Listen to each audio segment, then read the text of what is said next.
Vladimir Putin ने PM Modi को बताया, यूक्रेन पर क्यों करना पड़ा मॉस्को को हमला। रूसी राष्ट्रपति भवन से जारी बयान के मुताबिक पुतिन ने पीएम मोदी को बताया कि डोनबास के आम नागरिकों पर कीव से चलने वाली सरकार ने आक्रामक कार्रवाई की। मिन्स्क समझौते का उल्लंघन भी किया गया और इसके अलावा यूक्रेन में अमेरिका और नाटो की मदद से सामरिक तौर पर जो गतिविधियां चल रही थीं, इन सब की वजह से ही रूस को सैन्य कार्रवाई का फैसला लेना पड़ा। पीएम मोदी ने राष्ट्रपति पुतिन से जो बातचीत की उसका आधार दिल्ली में यूक्रेन की ओर से की गई ये इमोशनल अपील भी थी, जिसमें यूक्रेन के राजदूत ने भारत और रूस के बेहतर संबंधों की याद दिलाते हुए पीएम मोदी से बातचीत करने और टेंशन खत्म कराने की अपील की थी। इसके कुछ घंटे बाद प्रधानमंत्री मोदी ने सीसीएस यानी कैबिनेट कमेटी ऑन सिक्योरिटी की बैठक की, जिसमें राष्ट्रपति पुतिन के साथ टेलीफोन पर बात करने का फैसला लिया गया और फिर जो पुतिन अमेरिका और ब्रिटेन जैसे देशों के नेताओं की नहीं सुन रहे हैं उनसे पीएम मोदी की फोन पर बातचीत हुई। मोदी ने पुतिन से शांति बहाल करने की अपील की तो साथ ही यूक्रेन में भारतीय नागरिकों, खास तौर पर वहां फंसे छात्रों की सुरक्षा के संबंध में भी भारत की चिंताओं से पुतिन को अवगत कराया। क्या थी पूरी बातचीत? पीएमओ के अनुसार फोन कॉल पर हुई बातचीत के दौरान पुतिन ने प्रधानमंत्री मोदी को यूक्रेन से संबंधित हालिया घटनाक्रम से अवगत कराया।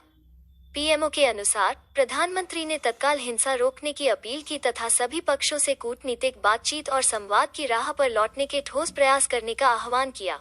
टेलीफोन पर हुई बातचीत में प्रधानमंत्री मोदी ने पुतिन को यूक्रेन में फंसे भारतीय नागरिकों, खासकर छात्रों की सुरक्षा से जुड़ी भारत की चिंताओं से भी अवगत कराया। इसके साथ ही उन्होंने कहा कि उनकी सुरक्षित वापसी भारत की सर्वोच्च प्राथमिकता है। रूसी पक्ष द्वारा मोदी पुतिन वार्ता के बारे में जारी किए गए एक बयान में कहा गया कि मोदी ने वर्तमान में यूक्रेन में भारतीय नागरिकों की सुरक्षा सुनिश्चित करने में सहायता मांगी, जिस पर राष्ट्रपति पुतिन ने कहा कि आवश्यक निर्देश दिए जाएंगे। पीएमओ ने कहा कि नेताओं ने सहमति व्यक्त की कि उनके अधिकारी और राजनयिक दल सामयिक हितों के मुद्दों पर नियमित संपर्क बनाए रखेंगे।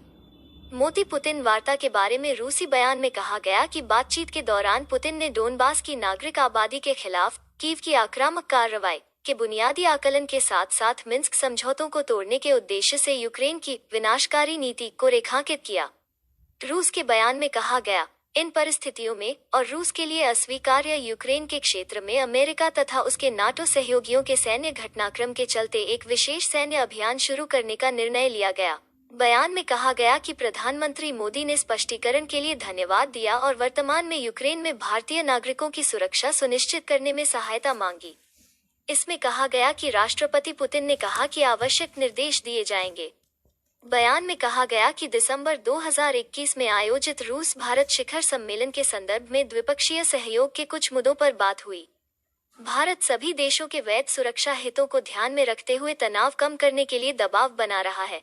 मोदी पुतिन के बीच टेलीफोन पर बातचीत रूसी हमले के बाद यूक्रेन द्वारा भारत का समर्थन मांगे जाने के कुछ घंटों बाद हुई। पुतिन से प्रधानमंत्री मोदी की इस वार्ता से पहले यूक्रेन ने कहा था कि रूस के साथ भारत के विशेष संबंध हैं और स्थिति को सामान्य बनाने के लिए वो अधिक सक्रिय भूमिका निभा सकता है। यूक्रेन पर रूसी हमलों में आई तेजी के बाद भारत में यूक्रेन के राजदूत इगोर पोलिखा ने कहा कि रूस के सैन्य आक्रमण के कारण उत्पन्न संकट पर भारत के रुख को लेकर उनका देश यूक्रेन काफी असंतुष्ट है। साथ ही उन्होंने स्थिति को सामान्य बनाने के लिए भारत से समर्थन मांगा।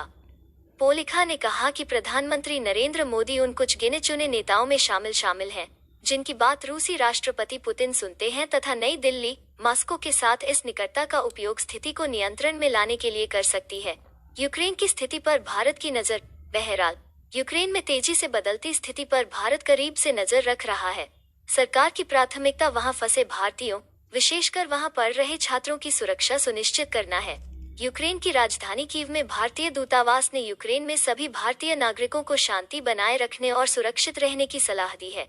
इस सिलसिले में दूतावास की ओर से आज भी एक परामर्श जारी किया गया।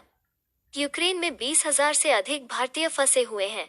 इनमें अधिकतर छात्र हैं। महाराष्ट्र, केरल, हरियाणा, गुजरात, पंजाब, कर्नाटक और उत्तराखंड सहित कई राज्यों के मुख्यमंत्रियों और विभिन्न राजनीतिक दलों ने सरकार से यूक्रेन में फंसे भारतीयों की सुरक्षा सुनिश्चित करने की मांग की है।